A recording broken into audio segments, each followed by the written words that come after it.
नहमदुहु व नसल्ली अला रसूलिहिल करीम अम्मा बाद औज़ु बिल्लाहि मिनश्शैतानिर रजीम बिस्मिल्लाहिर रहमानिर रहीम रब्बि इश्रह ली सदरी व यस्सिर ली अमरी वहलुल उक़दतम मिन लिसानी यफ़क़हू क़ौली।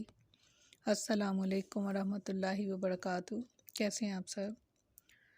इंशाअल्लाह खैर वाफ़ियत से होंगे। अल्लाह ताला आप सबको अपने हिफ्ज़-ओ-मान में रखे, आमीन सुम्मा आमीन। तीसरा पारा सूरत बक़रा, लफ्ज़ी तर्जुमा। सदक़ात के बारे में आयात जो हैं वो हम पढ़ रहे हैं। इन अगर तुब्दु सदक़ाती, ज़ाहिर करके दो सदक़ात, फ़ना इम्मा, या तो ये अच्छी बात है। वइन, और अगर तुख़फ़ूहा, अगर तुम छुपाओ उसको यानी सदक़ात को, वतूतूहा, और दो उसको, फ़ुक़रा मुहताजों को, फ़हुवा, तो वो खैरुल लकुम, बेहतर है तुम्हारे लिए। वयुकफ़िरु, और वो दूर कर देगा, अनकुम, तुमसे, मिन सय्यिआतिकुम, तुम्हारे कुछ गुनाह। वल्लाहु अल्लाह बिमा, उसको तामलून, जो तुम करते हो, खबीर, बाखबर है। फरमाया अगर तुम सदक़े ज़ाहिर करो तो अच्छी बात है, और अगर इन्हें छुपाओ और इन्हें मुहताजों को दे दो तो ये तुम्हारे लिए ज़्यादा अच्छा है, और ये तुमसे तुम्हारे कुछ गुनाह दूर करेगा, और अल्लाह इससे जो तुम कर रहे हो पूरी तरह बाखबर है। सुभान अल्लाह। इस आयत में अल्लाह ताला ने सदका देने के दो तरीके बताए हैं, एलानिया सदका देना और छुपा कर सदका देना। इन दोनों को अल्लाह ताला ने अच्छा करार दिया, लेकिन छुपा कर देने को बेहतर कहा है। अल्लाह ताला ने एलानिया और छुपा कर खर्च करने का जिक्र कुरान मजीद में कई जगह इरशाद फरमाया। सूरत फातिर में, बेशक जो लोग अल्लाह की किताब पढ़ते हैं और उन्होंने नमाज कायम की, और जो कुछ हमने इन्हें दिया इसमें से इन्होंने पोशीदा और ज़ाहिर खर्च किया, वह ऐसी तिजारत की उम्मीद रखते हैं जो कभी बर्बाद ना होगी। यानी सदका एलानिया देना भी गो अच्छा है, मगर पोशीदा तौर पर देना ज़्यादा फजीलत रखता है, क्योंकि यह रिया से बईद है, बहुत दूर है। और मुतअद्दिद हदीस में नफली सदक़ात को पोशीदा तौर पर देने की फजीलत आई है। सैयदना अबू हुरैरा रज़ियल्लाहु अन्हु बयान करते हैं कि रसूलुल्लाह सल्लल्लाहु अलैहि वसल्लम ने फरमाया, 7 आदमी ऐसे हैं जिनको अल्लाह ताला इस दिन अपने साए में जगह अता फरमाएगा, जिस दिन सवाए इसके साया के कहीं साया नहीं होगा। इनमें से एक वो शख्स है कि जब वो कोई सदका देता है तो उसको इतना छुपा कर देता है कि इसके बाएं हाथ को भी मालूम नहीं होता कि दाएं हाथ ने क्या दिया। सुभान अल्लाह। यानी अगर ज़ाहरी तौर पर सदका दिया जाए तो ये भी अच्छी बात है। इससे लोगों को तरगीब दिलाने के लिए लोगों के दरमियान में बैठकर अगर आप किसी का भला करते हैं तो ये भी अच्छी बात है। हो सकता है आपको देखकर किसी और के भी दिल में ख्याल आए और वो भी अल्लाह की राह में खर्च करने के बारे में सोचे। और अगर यही सदका अगर छुपा कर दिया जाए तो वो ज़्यादा पसंदीदा, मगर सिर्फ रग़बत दिलाने के लिए, ना कि रियाकारी के लिए सदका दिया जाए दिखाकर। सिर्फ नीयत ये हो कि मुझे देखकर लोग भी जो हैं वो किसी दूसरे की मदद करें, तो इस नीयत से जो खर्च किया जाए, क्योंकि अल्लाह ताला तो फरमाया कि वल्लाहु बिमा तामलून खबीर, कि अल्लाह ताला तो जानता है जो तुम अमल करते हो, पूरी तरह बाखबर है कि किस नीयत से तुमने कौन सा काम किया। सैयदना अबू हुरैरा रज़ियल्लाहु अन्हु बयान करते हैं कि रसूलुल्लाह सल्लल्लाहु अलैहि वसल्लम ने फरमाया, एक आदमी ने कहा मैं ज़रूर सदका करूँगा, चुनाचे वो सदका लेकर निकला, मगर इसने इसे एक चोर के हाथ पर रख दिया। सुबह हुई तो लोग बातें करने लगे कि चोर को सदका दिया गया है। उसने कहा, है अल्लाह, तमाम तारीफ़ तेरे ही लिए है, आज रात में फिर ज़रूर सदका करूँगा। वो सदका लेकर निकला और उसने इसे एक जानिया के हाथ पर रख दिया।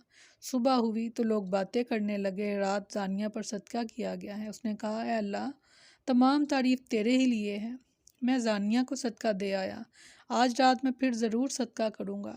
और वो सदका लेकर निकला और उसने इसे एक मालदार के हाथ पर रख दिया। सुबह हुई तो लोग बातें करने लगे कि रात दौलतमंद को भी सदका दे दिया गया। उसने कहा कि अल्लाह, तारीफ़ सिर्फ तेरे लिए है, मैं लाइल्मी में चोर, जानिया और मालदार को सदका दे आया। तो इसे ख्वाब में कोई शख्स मिला जिसने इससे कहा कि तूने जो चोर पर सदका किया है, मुमकिन है चोर आइंदा चोरी से बाज आ जाए, और तूने जो जानिया पर सदका किया, मुमकिन है वो जना से बाज आ जाए, اور تو نے جو دولت مند پر صدقہ کیا ہے ممکن ہے وہ عبرت حاصل کرے اور اللہ کے دیے ہوئے مال میں سے خرچ کرنے لگ جائے۔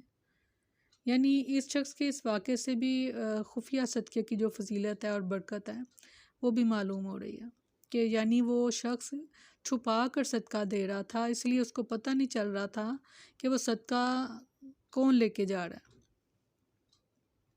تو اس سے ایک یہ اور چیز بھی ہمیں سمجھ میں آ رہی ہے اس چیز سے، اس حدیث سے، کہ اگر آپ کسی کو خرچ کرنے کے لیے کچھ دے رہے ہیں تو پھر آپ اس ٹو میں مت لگ جائیں کہ اس نے اس کا کیا کیا، یا پھر آپ سے کوئی سوال کرنے والا سوال کر رہا ہے تو آپ یہ مت دیکھیں کہ وہ کس حالت میں ہے۔ جیسا کہ آج کل کسی بھی سائل کو اسی طرح جھڑکیاں دے دی جاتی ہیں کہ تمہارا حال تو ہم سے بہتر ہے، اور پھر جا کہہ دیا جاتا ہے کہ اچھے بھلے صحت مند ہو، کام کرو۔ جب آپ سے کسی نے سوال اللہ کے نام لے کر کر دیا تو آپ کا کام ہے کہ آپ اس کو صدقہ کر دیں، کیونکہ آپ صلی اللہ علیہ وسلم نے فرمایا کہ اگر سائل گھوڑے پر بیٹھ کر آیا ہے تو تم اس کی مدد کر دو، اگر وہ مدد مانگ رہا ہے تو تم اس کی مدد کر دو، کیونکہ قبول اللہ تعالیٰ کی ذات نے کرنا ہے۔ آپ بس اپنی نیت اللہ کے لیے خالص کریں اور اپنا مال اللہ کے راستے میں دے دیں، اس کی رضا کے لیے۔ سیدنا عقبہ بن عامر جہنی رضی اللہ عنہ بیان کرتے ہیں کہ رسول اللہ صلی اللہ علیہ وسلم نے فرمایا، ظاہری طور پر قرآن مجید کی تلاوت کرنے والا ظاہری طور پر صدقہ کرنے والے کی طرح ہے، اور پوشیدہ طور پر تلاوت کرنے والا پوشیدہ صدقہ کرنے والے کی طرح ہے۔ سبحان اللہ۔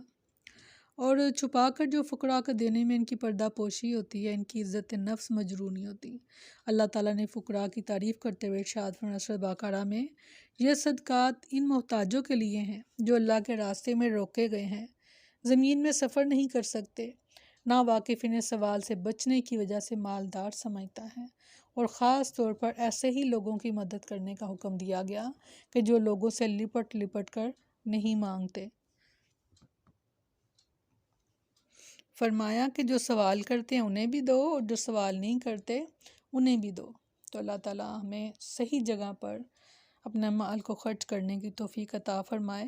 آمین ثم آمین۔ سبحانک اللہم و بحمدک، نشہد ان لا الہ الا انت، نستغفرک و نتوب الیک۔